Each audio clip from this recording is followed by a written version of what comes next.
engineering from Department of Chemistry, Bharati Group of College, Durg। आज हम discuss करेंगे ecosystem के बारे में। इससे पहले वीडियो में मैंने बताया था कि इकोसिस्टम होता क्या है, वो कितने टाइप्स के होते हैं एंड इकोसिस्टम फंक्शन कैसे करते हैं। ठीक है, इकोसिस्टम फंक्शन के लिए हमने पढ़ा था food chain, food web and ecological pyramid. आज हम डिस्कस करेंगे कि उस इकोसिस्टम में एनर्जी का जो फ्लो है वो किस तरीके से होता है। How does energy flow in an ecosystem. ठीक है, हमने फूड चेन में डिस्कस किया था कि हर इकोसिस्टम का अपना अपना पर्टिकुलर फूड चेन होता है, जिसमें प्रोड्यूसर, कंज्यूमर, डीकम्पोजर्स, ये सारी कैटेगरीज इन्वॉल्व होती हैं। ठीक है, लेकिन जब ये फूड चेन जब ये चलती है एक पर्टिकुलर इन्वायरमेंट में, एक पर्टिकुलर इकोसिस्टम में, तब वहाँ पर एनर्जी का फ्लो कैसे होता है। और जब अगर एनर्जी का फ्लो होता है तो वहाँ पे एनर्जी लॉस होती है या एनर्जी इंक्रीज होती है। तो ये सारी प्रोसेस कैसी होती है, आज हम इन सारी चीज़ों के बारे में डिस्कस करेंगे। तो सबसे पहले energy flow from one organism to another in ecosystem is in a unidirectional manner. ठीक है, इसका मतलब ये है कि जो एनर्जी का फ्लो है जो वन ऑर्गेनिज्म से अदर ऑर्गेनिज्म में ट्रांसफर हो रहा है। ठीक है, जो हमारी एनर्जी है वो कहाँ फ्लो कर रही है, one organism to another organism. तो उसका डायरेक्शन कैसा होना चाहिए, यूनि डायरेक्शन होना चाहिए। यूनि डायरेक्शन का मतलब होना चाहिए कि वहाँ पे सिर्फ और सिर्फ एक ही श्रृंखला चलनी चाहिए, किसकी, एनर्जी फ्लो की। यदि वहाँ पे एक से ज़्यादा श्रृंखलाएं एक साथ चलने लगेगी तो एनर्जी का फ्लो वहाँ पे सही तरीके से नहीं हो पाएगा। इसीलिए इकोसिस्टम के लिए कौन सा डायरेक्शन सबसे ज़्यादा बेटर होता है, यूनि डायरेक्शनल सबसे ज़्यादा बेटर होता है। ठीक है, नेक्स्ट आता है flow of energy in an ecosystem take place through the food chain.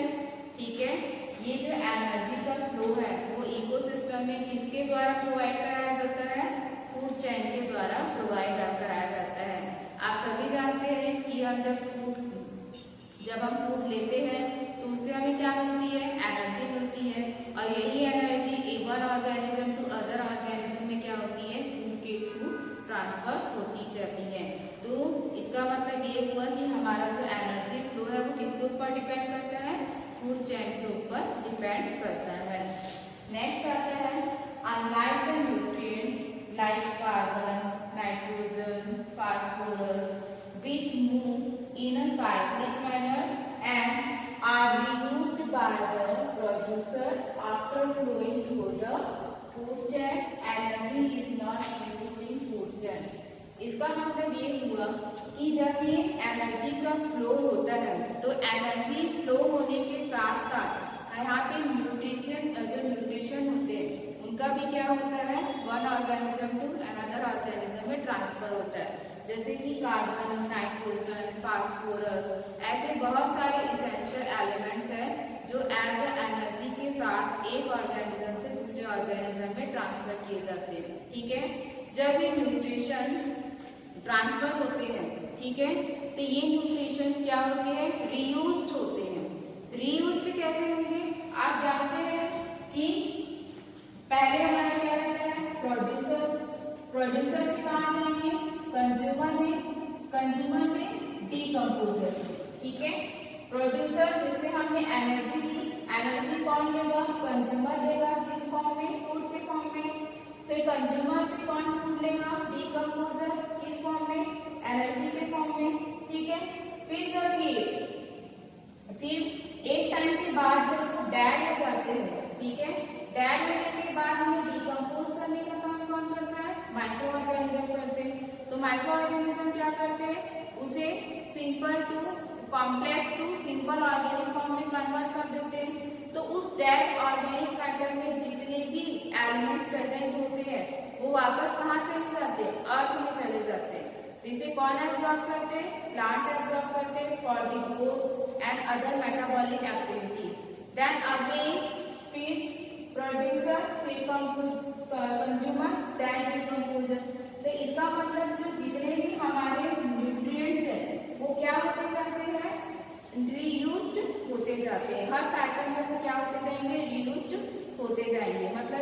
Destroy नहीं होते हैं, ठीक है। लेकिन energy is not reused in food chain.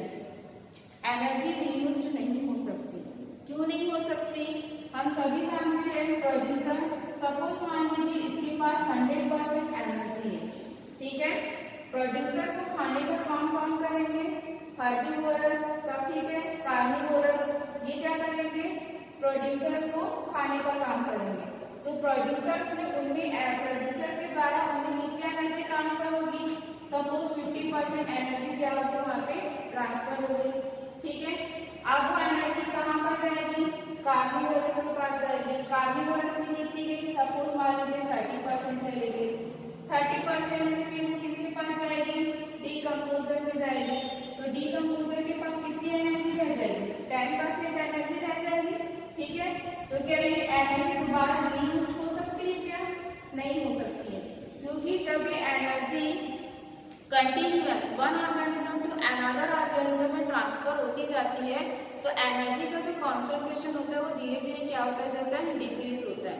और डिक्रीज होने का मेन कारण क्या है? एक्टिविटीज। क्योंकि जब ये एक दूसरे को खाते हैं तो वहाँ पे खाने के बाद उनके बॉडी में बहुत सारी एक्टिविटीज होती है, जैसे कि मेटाबॉलिक एक्टिविटीज, रेस्पिरेशन, ऐसी बहुत सारी एक्टिविटीज है जिसे परफॉर्म करने के लिए क्या चाहिए रहती है?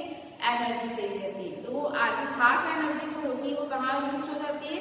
इन सारी एक्टिविटीज में यूज हो जाती है, जिसके कारण एनर्जी का रीयूज्ड फूड चेन में पॉसिबल नहीं हो पाता है। Is it clear? Next point आता है the flow of energy in a ecosystem follow the 2 laws of thermodynamic. ये जो एनर्जी का जो फ्लो है वो थर्मोडायनेमिक के 2 लॉज के ऊपर डिपेंड करता है। पहला नियम क्या है थर्मोडायनेमिक का? First law of thermodynamic is energy can neither be created nor be destroyed but it can be converted from one form to another. हम सभी जानते हैं कि एनर्जी, थर्मोडायनेमिक का पहला नियम क्या कहता है कि एनर्जी ना तो जनरेट की जा सकती है और ना ही एनर्जी को डिस्ट्रॉय किया जा सकता है। ये क्या हो सकती है? सिर्फ और सिर्फ एक फॉर्म से दूसरे फॉर्म में कन्वर्ट हो सकती है। तो ये हमारा थर्मोडायनेमिक का पहला नियम। थर्मोडायनेमिक का दूसरा नियम क्या है? थर्मोडायनेमिक का दूसरा नियम ये है कि जो एनर्जी होती है, ठीक है, एनर्जी का जो फ्लो होता है तो या तो हो सकता है कि एनर्जी हमारी क्या हो जाए? डिक्रीज हो जाए, या फिर हो सकता है हमारी एनर्जी क्या हो जाए? इंक्रीज हो जाए, ठीक है। और ये सब किसके ऊपर डिपेंड करेगा? एक्टिविटीज के ऊपर डिपेंड करेगा जो हर ऑर्गेनिज्म की बॉडी में एक्टिविटीज परफॉर्म होती हैं। जैसे कि मैंने बताया था मेटाबॉलिक एक्टिविटी, लोकोमोशंस, रनिंग, हंटिंग, ऐसी बहुत सारी एक्टिविटीज है जिसके ऊपर डिपेंड करता है कि हमारी एनर्जी डिक्रीज होगी या फिर हमारी एनर्जी इंक्रीज होगी, ठीक है। नेक्स्ट अब हम डिस्कस करेंगे एनर्जी फ्लो के मॉडल्स के बारे में, ठीक है। E.P. ओडम नाम के साइंटिस्ट है जिन्होंने एनर्जी फ्लो के ऊपर कुछ मॉडल्स प्रपोज किए थे इन 1971, ठीक है। तो उनका सबसे पहला मॉडल था यूनिडायरेक्शनल एनर्जी फ्लो। यूनिडायरेक्शनल मैंने पहले ही बताया था कि इकोसिस्टम के लिए जो एनर्जी का जो डायरेक्शन होना चाहिए वो कैसा होना चाहिए? यूनिडायरेक्शनल होना चाहिए, क्योंकि यूनिडायरेक्शनल एनर्जी फ्लो में जो एनर्जी का जो फ्लो है वो एग्जैक्ट क्वांटिटी में one trophic level to another trophic level में होता रहता है, ठीक है। यूनिडायरेक्शनल एनर्जी फ्लो में जैसे कि आपको पता है प्रोड्यूसर जो कि क्या है? प्लांट्स हैं जो क्या करते हैं? फोटोसिंथेटिक प्रोसेस के थ्रू फूड प्रोड्यूस करते हैं। इस फूड को खाने का काम कौन करते हैं? हर्बीवोरस, ठीक है, जो कि सिर्फ और सिर्फ ग्रीन वेजिटेबल्स को ही खाते हैं। हर्बीवोरस को खाने का काम कौन करेंगे? कार्निवोरस, ठीक है, कार्निवोरस को खाने का काम कौन करेगा? ऑमनीवोरस, ऑमनीवोरस को फिर देन इसके बाद क्या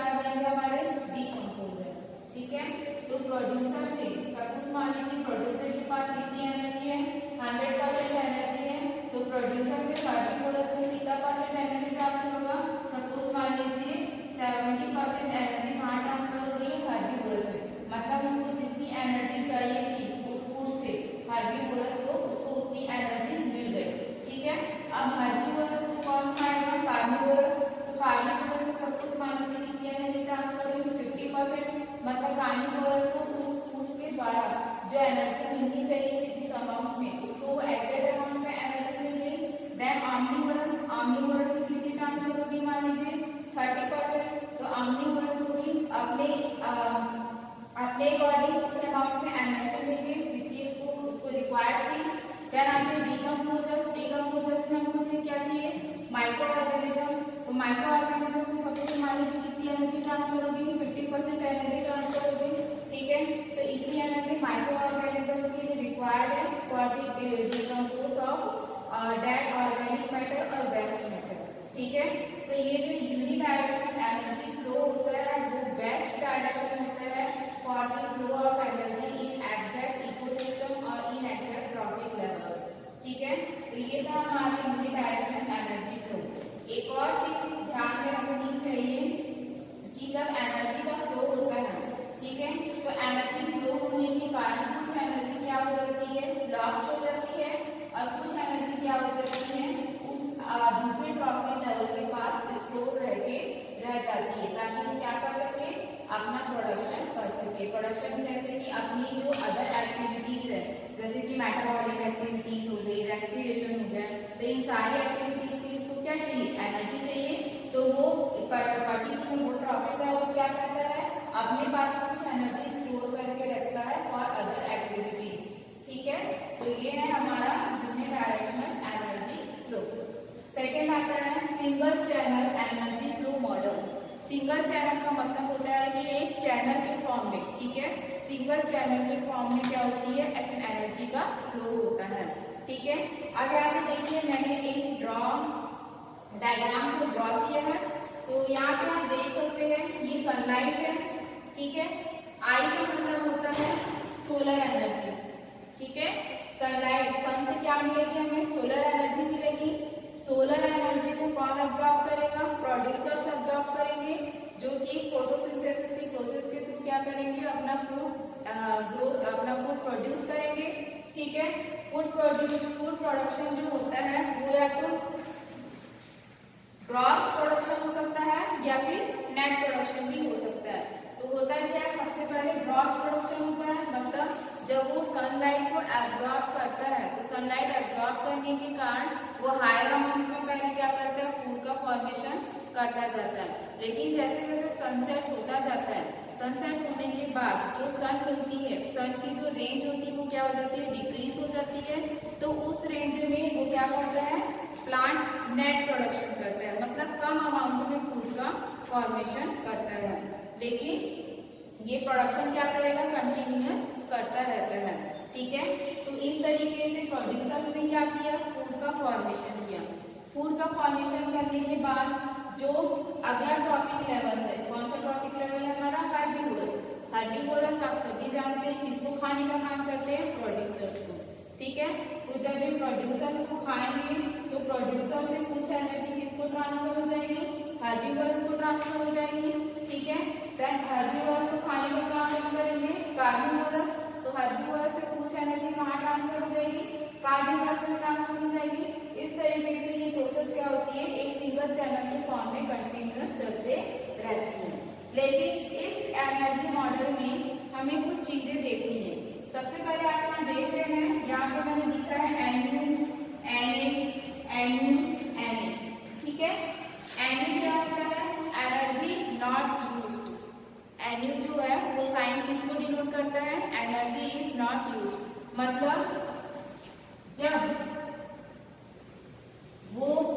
जब एनर्जी का प्रोडक्शन होता है या फिर वो एनर्जी एक ट्रॉपिक लेवल से दूसरे ट्रॉपिक लेवल में जब ट्रांसफर होती है, तो उसमें से कुछ एनर्जी जो है वो यूज्ड नहीं हो पाती है, ठीक है। और एनर्जी का मतलब होता है एनर्जी इज एसिमुलेटेड, ठीक है। एनर्जी इज एसिमुलेटेड का मतलब ये होता है कि एनर्जी वहाँ पे क्या होती है, स्टोर रह के रह जाती है। मतलब कि आप सभी जानते हैं कि हर ट्रॉपिक लेवल को अपनी एक्टिविटीज करने के लिए कुछ एनर्जी चाहिए, ठीक है। तो वो कुछ एनर्जी को क्या करता है, अपने अंदर स्टोर करके रखता है और बाकी एनर्जी को अदर ट्रॉपिक लेवल को ट्रांसफर कर देता है, ठीक है। अब यहाँ पे आप देख रहे हैं आर का मतलब है रेस्पिरेशन, ठीक है। मैंने कहा था वो एनर्जी को क्या करेगा, स्टोर करके रखेगा। Process of respiration, for the process of metabolic activities and ऐसी बहुत सारी अदर एक्टिविटीज के लिए वो क्या करेगा, अपनी थोड़ी बहुत एनर्जी को स्टोर करके रखेगा। तो ये है हमारा single channel energy flow model. तो सिर्फ और सिर्फ एक सिंगल लाइन में एक चैनल के फॉर्म में क्या होती है, एनर्जी की फ्लो होती है। ठीक है। And the third last model आता है हमारा डबल चैनल या फिर wire shaped energy flow model. Double channel से आप समझ ही रहे हैं, मतलब यहाँ पे दो इकोसिस्टम एक साथ काम करेगा। ठीक है। और जब दो इकोसिस्टम एक साथ काम करता है तो जो उसका स्ट्रक्चर होता है वो कैसा बन जाता है, वायर शेप का बन जाता है। अभी कैसे होता है वहाँ पे देखिए, यहाँ पे हमने एग्जाम्पल दिया है ग्रेसिन फूड चेन और डिट्रिटस फूड चेन। ये दोनों फूड चेन क्या होती है, एक साथ एक ही टाइम में एक ही पर्टिकुलर एरिया में क्या होती है, वर्क करती है। अब वो कैसे करती है, देखिए यहाँ पे ट्री है जो हमारे प्रोड्यूसर्स है। ठीक है। इन ट्री से एनर्जी कहाँ ट्रांसफर होगी, हर्बीवोरस में ट्रांसफर होगी। ठीक है। हर्बीवोरस से कहाँ जाएगी, कार्निवोरस में। ठीक है। अब यहाँ पे एक चीज देखिए, हर्बीवोरस, ठीक है, एक टाइम के बाद ये डेड हो जाते हैं। कार्निवोरस भी एक टाइम के बाद क्या हो जाते हैं, डेड हो जाते हैं। तो डेड होने के बाद कहाँ चले जाएंगे, डिकम्पोजर में चले जाएंगे। क्या होने के लिए, डिकम्पोज होने के लिए। ठीक है।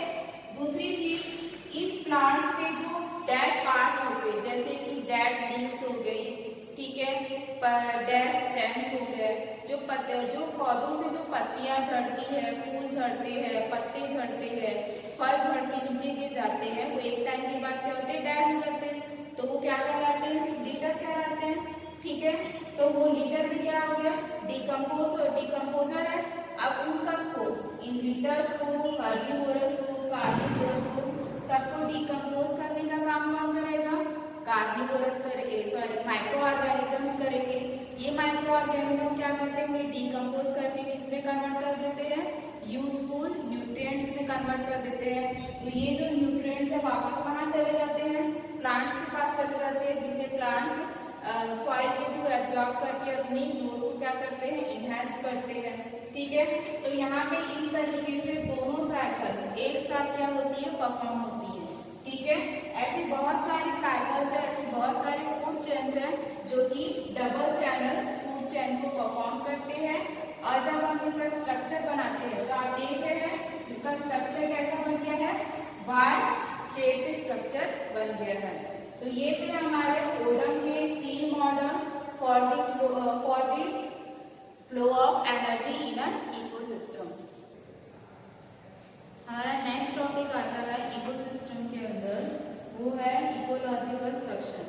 अभी इकोलॉजिकल सक्शन होता क्या है, ecosystem change with time in response to changing environmental condition. इसका मतलब ये हुआ कि इन्वायरमेंटल कंडीशन, ठीक है, समय के साथ जब हमारे इन्वायरमेंट में कुछ चेंजेस होते गए तो उस चेंजेस के अकॉर्डिंग हमारे इकोसिस्टम में भी क्या होते गए, चेंजेस होते गए। ठीक है। इकोलॉजिकल सक्शन क्या होते हैं कि समय के साथ जो परिवर्तन हमारे इन्वायरमेंट में होता जाता है, उन परिवर्तनों के अनुसार हमारे इकोसिस्टम में सर्वाइव करने वाले लिविंग ऑर्गेनिज्म में जो परिवर्तन आते हैं उसे हम क्या कहते हैं, इकोलॉजिकल सक्शन कहते हैं। ठीक है। An ecosystem is not static in nature. ये जो इकोसिस्टम होते हैं वो नेचर में स्टेबल नहीं होते, क्योंकि ये टाइम पीरियड के अनुसार क्या होते जाते हैं, कंटिन्यूअस चेंज होते जाते हैं। It is dynamic and changes its structure as well as function with time and quick interesting change are very orderly and can be predicted। ठीक है। यहाँ पे क्या बताया जा रहा है कि ये जो हमारे इकोसिस्टम का जो स्ट्रक्चर होता है और इसका जो फंक्शन होता है उसमें भी क्या होते जाते हैं, चेंजेस आते जाते हैं अकॉर्डिंग टू टाइम पीरियड। ठीक है। जब इनमें चेंजेस आते जाते हैं तो चेंजेस आने के कारण जो हमारे पुराने ऑर्गेनिजम्स होते हैं, ठीक है, वो धीरे धीरे क्या होते जाते हैं, डिस्ट्रॉय होते जाते हैं और उनकी जगह क्या आ जाते हैं, नए ऑर्गेनिजम्स आ जाते हैं। ठीक है। नेक्स्ट पॉइंट आता है observed that one type of a community is totally replaced by another type of community over a period of time, and simultaneously several changes are also occur are called ecological succession. तो ecological succession होता क्या है? Ecological suction ऐसा suction होता है जिसमें एक time period में, ठीक है, एक टाइम पीरियड में हमारी जो एक कम्युनिटी होती है वो अदर कम्युनिटीज में क्या हो जाती है? कन्वर्ट हो जाती है। और जब वो कम्युनिटी अनदर कम्युनिटी में कन्वर्ट होती है तो उसमें बहुत सारे चेंजेस आते जाते हैं, जैसे कि उसका टेम्परेचर, उसका पीएच, लिविंग ऑर्गेनिज्म का स्ट्रक्चर, उनके फंक्शंस, उनकी प्रॉपर्टीज, ऐसे बहुत सारे चेंजेस आते जाते हैं, ठीक है। इसी को हम क्या कहते हैं? इकोलॉजिकल सक्शन कहते हैं। तो इकोलॉजिकल सक्शन होता क्या है? इकोलॉजिकल सक्शन जो होता है वो एक प्रोसेस होती है जिस प्रोसेस के दौरान एक कम्युनिटी दूसरी कम्युनिटी में कन्वर्ट हो जाती है, ठीक है। जो कम्युनिटी कन्वर्ट होती है उसे हम क्या कहेंगे? प्राइमरी सक्शन कहेंगे। और जिस कम्युनिटी में वो कन्वर्ट हो रही है उसे हम क्या कहेंगे? सेकेंडरी सक्शन कहेंगे, ठीक है। नेक्स्ट पॉइंट आता है the whole sequence of communities which are transitionally are called serial stages and serials. अब ये सीरियल स्टेज और ये सीरियल्स होता क्या है? सीरियल स्टेजेस मीन्स जैसे कि सपोज हम मान लीजिए, आप इमेजिन कीजिए ये एक पॉन्ड है, ठीक है। इस पॉन्ड में पहले क्या थे? छोटे छोटे एनिमल्स थे, ठीक है, एक्वेटिक एनिमल जो वहाँ सर्वाइव करते हैं। लेकिन जैसे जैसे नेचर में चेंजेस आते गया, वेदर में चेंजेस आते गया, वहाँ पे क्या होते गए? छोटे छोटे प्लांट्स क्या होते गए? वहाँ पे डेवलप होते गए। मतलब ये जो प्लांट है वो क्या कहलाएगा? सीरियल स्टेज कहलाएगा। देन बाद में छोटे छोटे प्लांट्स इसमें कन्वर्ट हो गए, लास्ट प्लांट बड़े पौधों में कन्वर्ट हो गए, उनको क्या कहलाएगा? आपका सीरियल स्टेजेस कहलाएगा। मतलब ये जो सीरियल स्टेजेस होते हैं वो क्या होते हैं? टाइम पीरियड के अकॉर्डिंग उनमें चेंजेस आते जाता है और एक टाइम पीरियड के बाद वो किस में कन्वर्ट हो जाते हैं? पर्टिकुलर न्यू कम्युनिटी में कन्वर्ट हो जाते हैं, ठीक है। नेक्स्ट हमारा आता है the community stabilising first of all in the area is called pioneer community. आगे पायोनियर क्या होता है? पायोनियर कम्युनिटी, इसमें जब पहले अर्थ, ठीक है, जब अर्थ में कुछ नहीं था, ठीक है, जब अर्थ की शुरुआत हुई थी तब वहाँ पे जो इंसान रहते थे उन्हें कोई नॉलेज नहीं था कि हमें करना क्या है। जैसे कि उन्हें जो चीज़ खाने की दिखती थी, जैसे कि फ्रूट्स हो गए, वेजिटेबल्स हो गए, ग्रास हो गई, वो कुछ भी क्या कर लेते थे? पहले खा लेते थे, क्योंकि उनको नॉलेज नहीं होता था कि ये चीज़ उनके लिए हार्मफुल है कि ये चीज़ उनके लिए यूजफुल है। लेकिन जैसे जैसे टाइम पीरियड चेंज होता गया उन्हें धीरे धीरे क्या मिलता गया? नॉलेज मिलता गया। तो नॉलेज के अकॉर्डिंग वो क्या करते गए? चीज़ों को पहचानने लगे, आइडेंटिफाई करने लगे कि कौन सी चीज़ हमारे लिए सही है और कौन सी चीज़ हमारे लिए गलत है। तो उस टाइम पीरियड के बाद जो कम्युनिटी धीरे धीरे डेवलप होती गई, उसी कम्युनिटी को हम क्या बोलते हैं? पायोनियर कम्युनिटी कहते हैं। अब नेक्स्ट आता है types of ecological suction. Ecological suction को जनरली दो टाइप में क्लासिफाइड किया गया है। पहला आता है जीरोसियर या फिर जिरार्च और दूसरा आता है हाइड्रोसियर या हाइड्रॉट, ठीक है। जीरोसियर में क्या होता है? जीरोसियर में जो कम्युनिटी की शुरुआत होती है वो किससे होती है? चट्टानों से होती है, बड़ी बड़ी जो चट्टानें। आप सभी जानते हैं कि पहले अर्थ में बहुत सारी बड़ी बड़ी चट्टानें थी। उन चट्टानों में क्या था? Generally water and organic matter, ठीक है। जो शुरुआत, जब उस कम्युनिटी की शुरुआत हुई थी तब उस कम्युनिटी में चट्टानों के साथ साथ कुछ पानी और ऑर्गेनिक मैटर प्रेजेंट थे। फिर एज अ टाइम पीरियड जैसे जैसे इन्वायरमेंट चेंज होता गया वहाँ पे लाइकिन एंड मोसेस जैसे छोटे छोटे प्लांट्स ग्रोथ होते गए, ठीक है। ये प्लांट्स की बहुत ही छोटी प्रजाति है जो वहाँ पे एक टाइम पीरियड के बाद क्या है? धीरे धीरे ग्रोथ होना शुरुआत हुई। फिर आफ्टर टाइम पीरियड वहाँ पे हर्ब्स एंड ग्रासेस फॉर्म होने लगे, ठीक है। मतलब वहाँ पे क्या आने लगी? हरियाली आने लगी। अब चट्टानें जो है वो किससे कर गई? हर्ब्स और ग्रासेस से कम्प्लीटली वो क्या हो गई? कवर हो गई। देन जैसे इन्वायरमेंट में और आगे परिवर्तन होते गए तब उनकी जगह क्या डेवलप होने लगे? श्रब्स एंड ट्रीज, ठीक है, बड़े बड़े ट्रीज और shrubs वहाँ पे क्या हो गए, डेवलप होने लग गए। देन बाद में फिर जब एटमॉस्फेयर में चेंजेस हुआ और जब वो चेंज एक टाइम पीरियड के बाद स्टेबल हो गया, तब वहाँ पे किसका डेवलपमेंट हो गया, फॉरेस्ट कम्युनिटी का डेवलपमेंट हो गया, जिसे हम क्या कहते हैं, क्लाइमेक्स कहते हैं। क्लाइमेक्स क्या होता है, जब एक कम्युनिटी, ठीक है, हमारे यहाँ पे पहली कम्युनिटी क्या थी, रॉक, चट्टानी थी, वो किस में कन्वर्ट हो गई, दूसरी कम्युनिटी। हमारी दूसरी कम्युनिटी क्या है, फॉरेस्ट, ठीक है। जब एक कम्युनिटी दूसरी कम्युनिटी में एज ए टाइम जब इन्वायरमेंट में चेंजेस होते गए, जब वो वन कम्युनिटी से सेकेंड कम्युनिटी में कन्वर्ट हो गई, तो वो जो कम्युनिटी उस टाइम पीरियड में क्या होती है, स्टेबल हो जाती है, ठीक है। तो उसे हम क्या कहेंगे, क्लाइमेक्स कहेंगे, ठीक है। सेकेंड टाइप आता है हाइड्रोसियस और हाइड्रार्च। हाइड्रोसियस नाम से ही एक्सप्लेन है कि यहाँ पे कौन सी कम्युनिटी आएगी, वाटर कम्युनिटी। जैसे यहाँ पे एग्जांपल है पॉन्ड, ठीक है, free floating algae in a pond. आप सभी जानते हैं पहले जो तालाबें होती थी, तालाब होता था, वो तालाब का पानी पहले बहुत प्योर होता था, 100% प्योर वाटर होता था, ठीक है। प्योर वाटर होने के साथ साथ उस पॉन्ड में जो ऊपर की सतह पर एल्गी जो होती है वो फ्लोट करती है। आप जनरली देखते हैं कि पानी के ऊपर एक ग्रीन कलर की एक परत होती है जो पानी के ऊपर कंप्लीटली क्या हो जाती है, कवर्ड हो जाती है।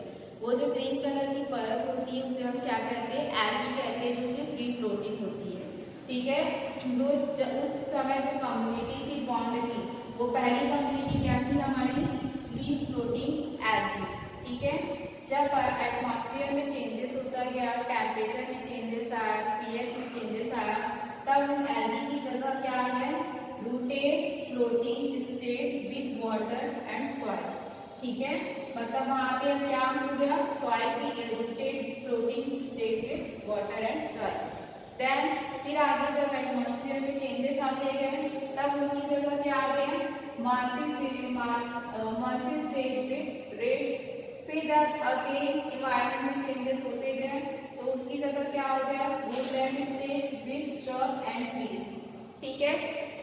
क्या हुआ, पॉन्ड था जिसमें पहले एल्गी थी, एल्गी के बाद उसकी जगह किसने ले ली, छोटे छोटे फ्लोटिंग प्लांट्स ने ले ली, जो पानी में ही क्या करते हैं, तैरते हैं, जिसकी जड़ें जो होती है वो पानी के अंदर होती है। फिर एक टाइम पीरियड के बाद वो जो छोटे छोटे प्लांट्स हैं वो बड़े प्लांट्स में क्या हो गए, कन्वर्ट हो गए। वो बड़े प्लांट्स में कन्वर्ट हुए, मतलब वहाँ पे जो तालाब में जो पानी का क्वांटिटी था, वो क्वांटिटी क्या हो गया, कम हो गया, और उसकी जगह क्या आ गए, बड़े बड़े प्लांट्स डेवलप हो गए, ठीक है। एंड देन लास्ट स्टेज वहाँ पे किसका फॉर्मेशन हो गया, एज अ फॉरेस्ट का फॉर्मेशन हो गया, जिसे कि हम क्या कहते हैं, क्लाइमेक्स स्टेज कहते हैं, ठीक है।